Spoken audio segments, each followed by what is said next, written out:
By combining two of the modular systems, your closet can be customized to create a desirable walk-in or L-shaped closet. The center cabinet's metal mesh detail was actually inspired by my daughter Alexis's closet. It's not only a defining design feature, but it also allows your clothes and your leather goods to breathe.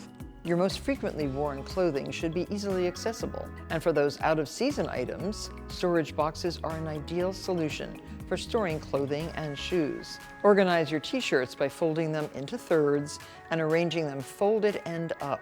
With its elegant pairing of white wood grain and gold metal finishes, this system was purposely designed with more than 11 linear feet of hanging space to accommodate long dresses or coats and short jackets and pants. And you can see how nice and tall this is, inspired by my closet at my own house.